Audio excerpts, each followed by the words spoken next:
Salam sejahtera bagi kita semua. Saya Septiani Segala akan memaparkan tentang materi ajar memproduksi teks resensi. Yang pertama itu merancang dan menetapkan topik teks resensi. Langkah pertama yang dilakukan sebelum menulis teks resensi adalah merancang dan menetapkan topik. Kita sudah memahami bahwa topik adalah permasalahan yang akan dikaji. Oleh sebab itu, permasalahan yang akan dikaji harus jelas dan pasti. Dalam menulis suatu teks, termasuk teks resensi, topik menjadi acuan yang menentukan pembahasan selanjutnya dalam sebuah teks. Jika topik yang dipilih jelas dan tepat, maka teks yang ditulis akan menjadi teks yang baik.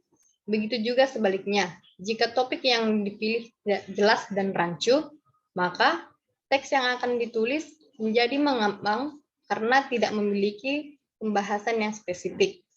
Yang kedua itu menetapkan tujuan penulisan teks resensi. Dengan menulis teks resensi, berarti kita sudah mengetahui untuk siapa teks tersebut ditulis dan apa yang diharapkan dalam menulis teks tersebut sampai kepada pembaca. Jika menulis teks tentang buku fiksi, tentu target pembacanya adalah remaja berusia 12-20 tahun. Selain itu, bahasa yang digunakan dalam menulis teks resensi juga ditentukan berdasarkan siapa pembacanya. Jika resensi ditulis untuk siswa SD, tentunya bahasa yang digunakan sesuai dengan pemahaman siswa SD. Akan berbeda lagi jika teks ditulis untuk siswa SMP, SMA, mahasiswa, dan orang dewasa. Sebagai latihan, kita tetapkan saja sasaran atau pembaca kita adalah kalangan siswa SMP sekolah menengah pertama. Yang ketiga, merumuskan teks resensi. Tema merupakan suatu gagasan pokok atau ide pikiran tentang suatu hal. Salah satunya adalah membuat suatu cerita. Jika diibaratkan dalam memasak nasi, nasi adalah hal utamanya. Dalam karya sastra, tema berbeda dengan topik. Akan tetapi, tema sudah dijelaskan secara umum pada topik yang telah ditentukan sebelumnya. Tema pada karya sastra, terutama teks resensi, sangat menentukan isi dari cerita. Dengan menentukan tema sebelum menulis teks, hal itu dapat memberikan batasan kepada penulis untuk membahas hal yang di luar tema yang menyebabkan cerita menjadi rancu nantinya. Tema teks resensi yang dibahas pada materi ini adalah tentang hewan, sesuai dengan topik yang telah diterapkan sebelumnya. Intinya, dalam menulis teks cerpen nantinya, penulis tidak keluar dari zona tentang hewan dan dipersempit lagi dengan topik secara spesifik. Yang keempat, menentukan judul teks resensi. Tanpa judul, teks resensi tidak akan sempurna. Jika diibaratkan pada makanan, tidak akan sempurna jika tidak ada sambal dan lauk. Berdasarkan gambaran tersebut, kita memperoleh gambaran umum tentang apakah makanan itu enak, apakah asin, hambar, pahit, amis, dan lain sebagainya. Judul merupakan salah satu bagian yang penting mencerminkan penulis. Seorang penulis yang pintar akan menulis judul yang mampu menarik perhatian seorang saat pertama kali ia melihatnya dan penasaran untuk membacanya. Selain itu, dengan adanya judul, tentu saja isi dari cerita sudah digambarkan apakah cerita tersebut sedih, bahagia, dan lain sebagainya. Selain itu, dengan judul tersebut, pembaca juga bisa langsung menebak bahwa isi karangan dari penulis tentang sudut pandang penulis mengenai novel yang diresensi.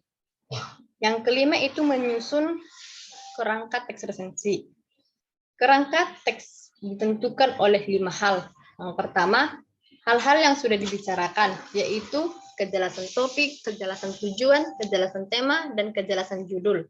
Yang kedua, wawasan penulis berkaitan dengan hal-hal yang akan ditulisnya.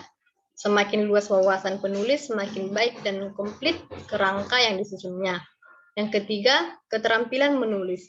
Dalam menggunakan kemampuan berbahasanya, khususnya kemampuan menulisnya.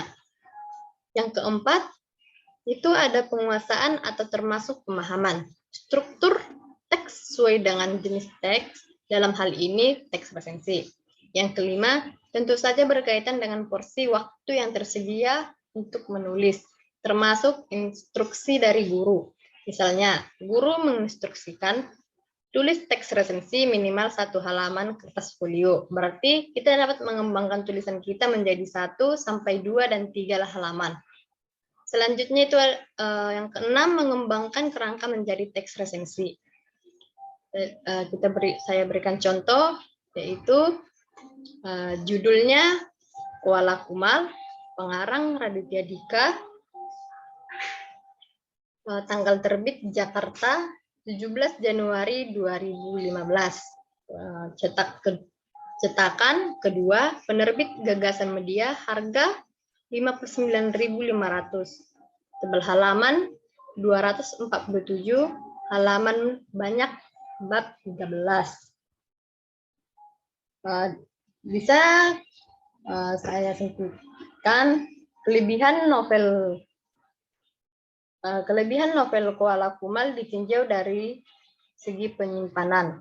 Pesan dalam ceritanya sangat bagus dan bisa dimengerti. Pemilihan bahasa yang dipakai adalah bahasa sehari-hari sehingga membuat novel ini lebih mudah dimengerti dan tidak membosankan. Selain itu, ditinjau dari isi cerita yang bergenre komedi dan pembawaan alur cerita cukup bagus dan membuat para pembaca tertawa dan dengan tulisan tersebut.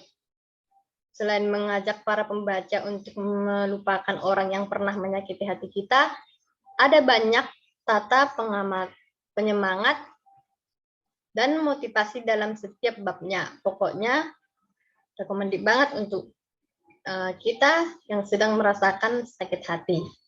Kekurangan novel Kuala Kumal sendiri tidak terlalu banyak.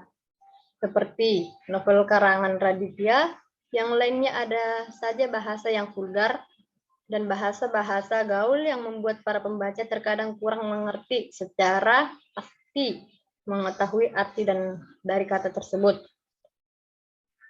Selain itu, cerita klimaksnya kurang greget. Lalu, ada beberapa pesan-pesan yang kurang enak untuk dipakai seperti dendam. Namun, kekurangan ini bisa ditutupi dengan pengelolaan cerita yang lumayan bagus dan bagian-bagian yang tepat terdapat lelucon di dalamnya. Selanjutnya itu nomor 7 ada revisi teks resensi. Tulisan yang sudah kita selesaikan namanya itu baru draft, masih perlu direvisi. Revisi dapat mencangkup penerapan ejaan bahasa Indonesia atau EBI, diksi atau pilihan kata, kalimat, dan juga paragraf. Mungkin juga kita ingin merevisi isinya. Sekian hasil presentasi dari saya. Terima kasih.